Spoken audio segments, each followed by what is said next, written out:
Hello दोस्तों, नमस्कार, आदाब, सत श्री अकाल। हम आज फिर अपने पुरानी बातचीत को अगला क्रम देने के लिए आपके साथ हैं।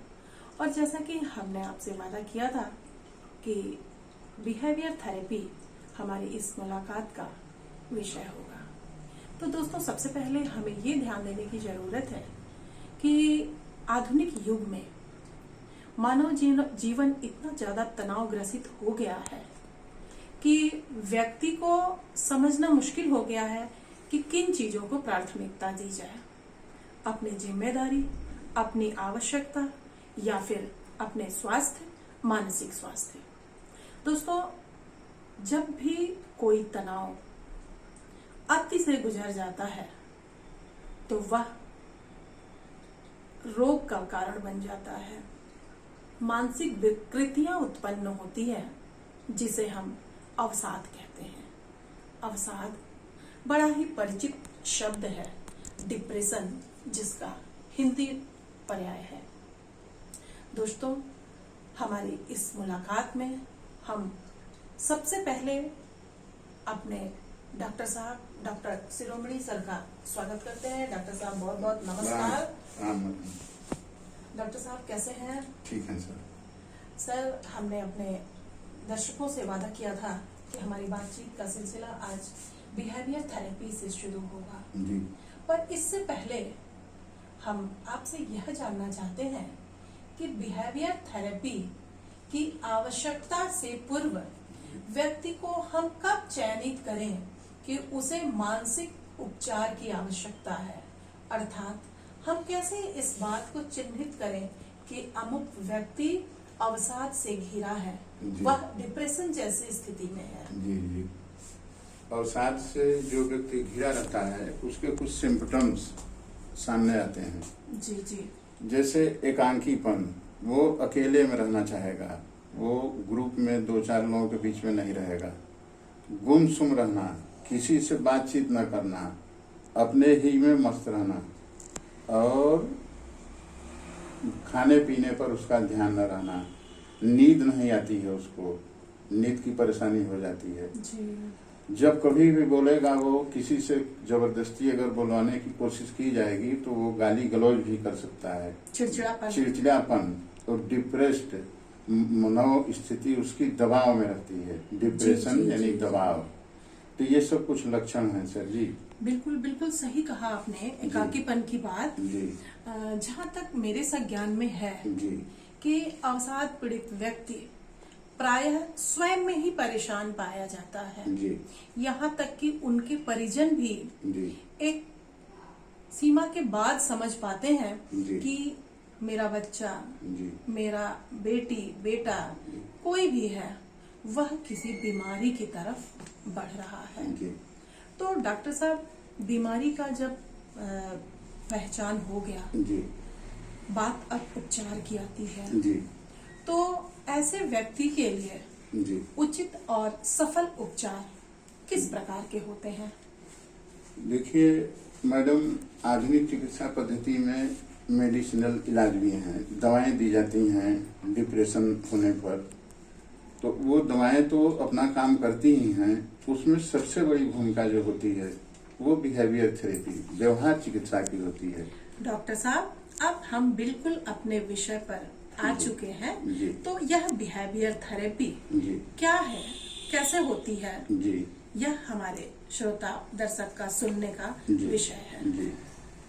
बिहेवियर अर्थात व्यवहार, थेरेपी अर्थात चिकित्सा पद्धति, ये एक बिहेवियर थेरेपी व्यवहार चिकित्सा पद्धति है जिसमें 58 तरह के व्यवहार होते हैं जो जिनसे व्यक्ति पीड़ित होता है।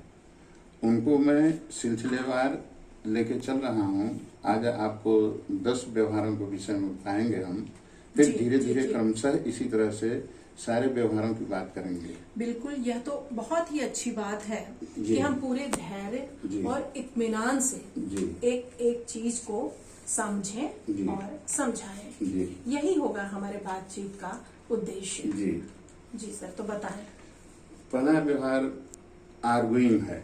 आर्गुइंग अर्थात बहस करना, जब व्यवहार से पीड़ित व्यक्ति होता है तो पहला व्यवहार बहस, आर्गुइंग, आपसे बहस करेगा, आर्गुमेंट करेगा, वो बहस करेगा और उसके जो बहस के तार्किक अर्थ और शब्द निकलेंगे वो कुतर्क होंगे, तर्क नहीं होंगे। वो कुतर्क भी उसके साथ रहेगा। वो किसी चीज को, किसी बात को मानने के लिए जल्दी तैयार नहीं होगा।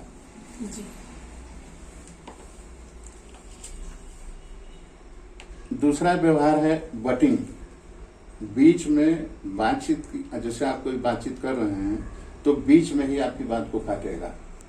जी, बटिंग, जी, जी। बात को बीच में ही रोकना है और काटना।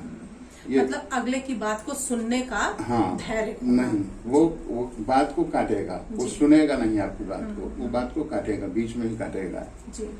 तीसरा व्यवहार है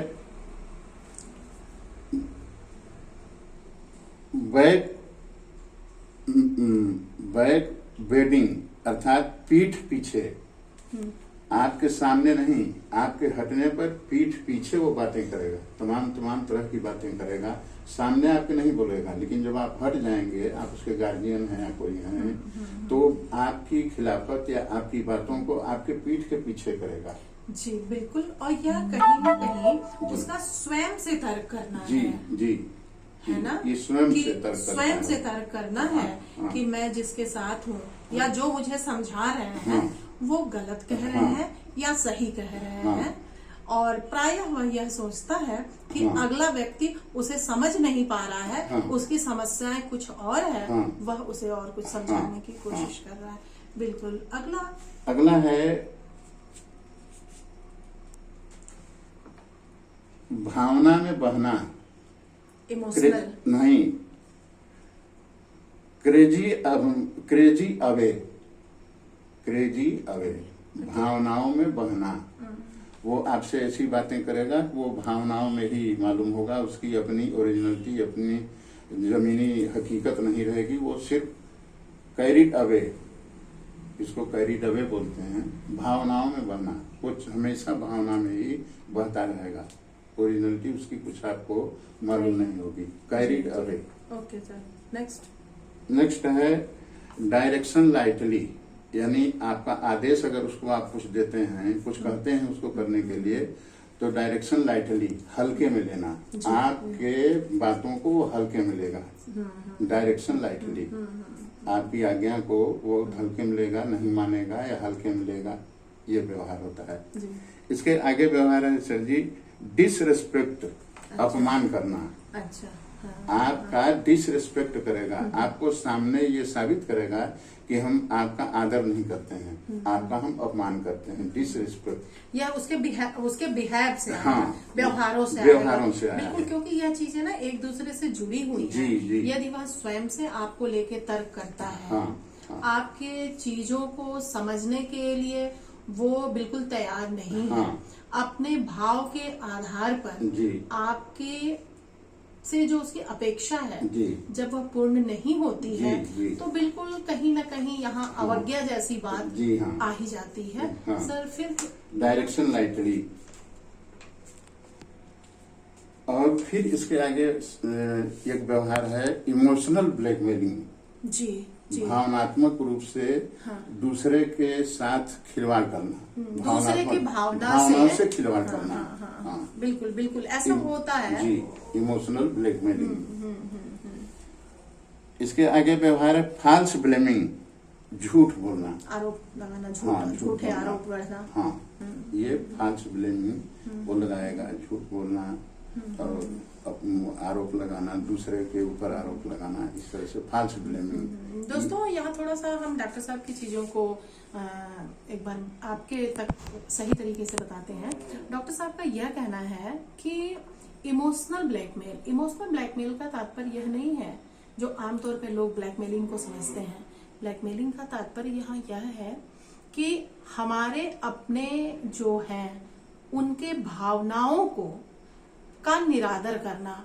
और यदि कोई माँ जैसे अपने बच्चों से किसी तरह की उम्मीद करती है, माँ का जो भावना अपने बच्चे के लिए होता है, उस भावनाओं का नाजायज फायदा उठाना, और वह नाजायज फायदा उठाना चूंकि वह बीमार है, उसे लगता है कि ये हमारे बारे में सही नहीं सोच पा रहे हैं, इसलिए वो उनके भावनाओं को नहीं समझता है और उनके भावनाओं का कहीं ना कहीं अनुचित प्रयोग करता है।